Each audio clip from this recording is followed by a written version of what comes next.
What's good, Eagles fans? This is your boy, Tone DeShields II, and you guys are tuned into your dose, so chalk it up. Where no matter if we win or if we lose, we just got to charge it to the game. Make sure you guys like, comment, and subscribe for more content. I'd be so grateful for that. And on top of that, please go check out the Chalk It Up merch shop as well. The links to support the channel, the links to support the merch shop are available down low in the description, so please don't go away. And let's hop right into the content. Now, I want to take some time to discuss Miles Sanders' 2019 campaign along with his 2020 campaign and exactly what we expect from him coming up in 2021.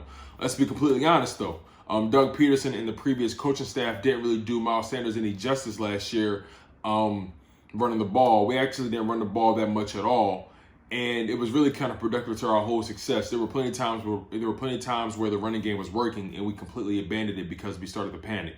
But I believe Miles Sanders having a down year may be a bit overstated, and it's not by his own doing because he was on pace to, crush his previous season numbers. But let's just get right into it and talk about the tangibles, what we know and what we can see. In 2019, he played 16 games, and he accumulated 179 attempts, 818 yards rushing, averaged 4.6 yards per rush, 3 touchdowns. His longest run was 65 yards. He had 2 fumbles and only lost 1. Versus in 2020, he only played 12 games and he only rushed for 164 yards. So that's a 15 rush attempt disparity. Not that much, especially since he got hurt and he only played 12 games. So he clearly was on pace to crush that number from 2019. But moving on, in 2020, he accumulated 167 yards versus the 818 yards from 2019. He also averaged 5.3 yards per rush versus the 4.6 from 2019, and he had double the touchdowns on the ground. And remember, he only played 12 games, and his longest rush of the season in 2020 was 82 yards. He fumbled the ball 4 times and only lost 2. So pretty much the dude, when it came to rushing the ball, he was clearly on pace to crush his previous season numbers. But we wasn't running the ball that much, and on top of that, he got hurt a couple times.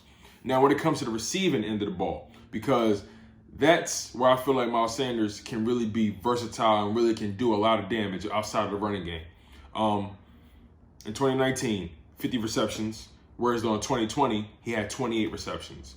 2019, he had 63 targets, whereas in 2020, he only had 52 targets.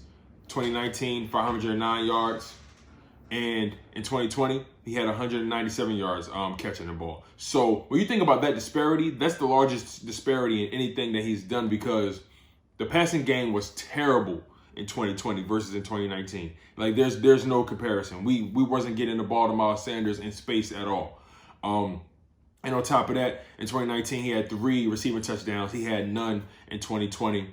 And, again, he just wasn't really being used in the passing game at all. But mainly about his rushing game. The dude had 867 yards on 12 games played versus 818 yards on 16 games played in 2019. He was clearly going to crush his numbers from the previous year. So we know that Miles Sanders is very much capable. We know that Miles Sanders actually and technically took that next step in his game. He has so many big runs for big yards this past season, and all he needed was more touches, and he was going to get them if he played as many games as he did in 2019. He was fully healthy in 2019, whereas in 2020 he had some nicks and bruises where he kept going out. But I feel like this year he's going to come back bigger and better. We had the injury bug this past season, and nobody pretty much was healthy when we needed him to be.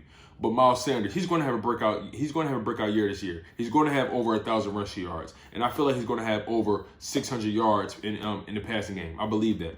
I don't see why not. He's very capable. You line him up in the slot. You line him up on a boundary, and he's shown that he can do it. That's the thing about Miles Sanders. In 2019, he's so versatile. He's not the biggest running back. He's not the fastest, but he knows how to get open, and he knows how to shake and bake. He knows how to make guys miss, and that's what makes him special. He gives me the LaShawn McCoy, Brian Westbrook vibes, and we've always thrived with those running backs that we can use in a screen game, in a passing game.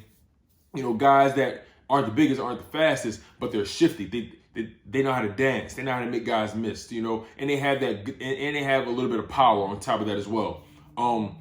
I feel like Miles Sanders is definitely going to have a breakout year this year. But, you know, if you really think about it, Miles Sanders had over 1,000 yards from scrimmage this year or in 2020. So he was productive. He just didn't get the ball enough.